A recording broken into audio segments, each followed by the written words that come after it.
ಆರ್ವಿಡ್ ಸಂಸ್ಥೆಯಿಂದ ನಮ್ಮ ಊರಿಗೆ ಭಾಳ ಸವಲತ್ತು ಆಗ್ಯದ. ಭಾಳ ಜನ ಅವ್ರ ಜೀವನ ಸುಧಾರಿಸ್ಕೊಂಡಾರ. ಎಲ್ಲರಿಗೂ ನನ್ನ ನಮಸ್ಕಾರ. ನನ್ನ ಹೆಸರು ಸಂಗೀತ. ನಾವು ನಂದಗಾಂವ್ ಗ್ರಾಮದಾಗ ಆಶಾ ಕಾರ್ಯಕರ್ತೆಯ ಕೆಲಸ ಮಾಡತ್ತಿದ್ದೆವು. ನಂಬಲ್ಲಿ ಪಾಪ್ಯುಲೇಷನ್ 4,000 ಚಿಲ್ಲರದ 4 ಮಂದಿ ಆಶಾ ಕಾರ್ಯಕರ್ತರು ಇದ್ದಿದ್ದೆವು.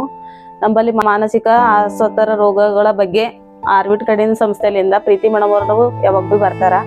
ಮಾನಸಿಕ ರೋಗಗಳಿಗೆ ನಾವು ಪತ್ತೆ ಹಚ್ಚಿ ಅವ್ರಿಗೆ ಹೇಳ್ತೇವೆ. ಅವ್ರು ಹಾಸ್ಪಿಟಲ್ಗೆ ಬರ್ಲಕ್ಕೆ ಹೇಳ್ತಾರ. ಹಾಸ್ಪಿಟಲ್ಗೆ ಹೋಗಿ ಟ್ರೀಟ್ಮೆಂಟ್ ಕೊಡಿಸ್ತೇವೆ.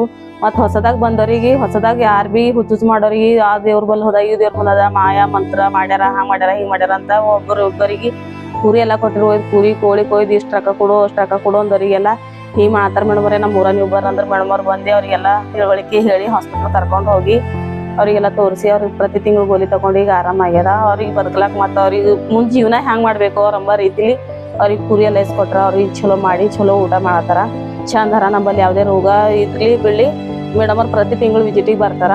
ಎಲ್ಲ ರೋಗಿಗಳಿಗೆ ಮಾನಸಿಕ ರೋಗಿಗಳಿಗೆ ಬೆಂಬಲವಾಗಿ ನಿಂತು ಅವರಿಗೆಲ್ಲ ಮಾಹಿತಿ ನೀಡ್ತಾರೆ. ಆರೋಗ್ಯದ ಬಗ್ಗೆ ಎಲ್ಲ ಮಾಹಿತಿ ನೀಡಿ ಆಶಾ ಕಾರ್ಯಕರ್ತರಿಗೆ ಪ್ರತಿ ಸಲ ಟ್ರೈನಿಂಗ್ ಕರೀತಾರೆ. ಆರ್ಬಿಟ್ ಟ್ರೈನಿಂಗ್ ಕರೆದಿ ಟ್ರೈನಿಂಗ್ದಾಗ ಹೆಂಗೆ ಅವ್ರಿಗೆ ಪತ್ತೆ ಹಚ್ಚಬೇಕು, ಅವ್ರಿಗೆ ಹೆಂಗೆ ನಾವು ಮನವೊಲಿಸಿ ಹಾಸ್ಪಿಟಲ್ ಕರ್ಕೊಂಡು ಹೋಗಬೇಕು ಅಂಬದ್ರ ಬಗ್ಗೆ ಎಲ್ಲ ಮಾಹಿತಿ ನೀಡ್ತಾರೆ. ಏನಿಲ್ಲ ಅಂದ್ರೆ ಪ್ರತಿ ವರ್ಷದಾಗ ಒಂದು 4-5 ಸಲ ಟ್ರೈನಿಂಗ್ ಕರೀತಾರೆ ಆರ್ಬಿಟ್ದಾಗ. ಆರ್ಬಿಟ್ ಸಂಸ್ಥೆಯಿಂದ ನಮ್ಮ ಊರಿಗೆ ಭಾಳ ಸವಲತ್ತು ಆಗ್ಯದ. ಭಾಳ ಜನ ಅವ್ರ ಜೀವನ ಸುಧಾರಿಸ್ಕೊಂಡಾರ. ನಮ್ಮ ಊರ ಕಡೆಯಿಂದ ನಮ್ಮ ಕಡೆಯಿಂದ ಎಲ್ಲ ನಮ್ಮ ಗ್ರಾಮಸ್ಥರ ಕಡೆಯಿಂದ ಆರ್ಬಿಟ್ ಸಂಸ್ಥೆಗೆ ನಮ್ಮ ವಂದನೆಗಳು ತಿಳಿಸ್ತೀವಿ.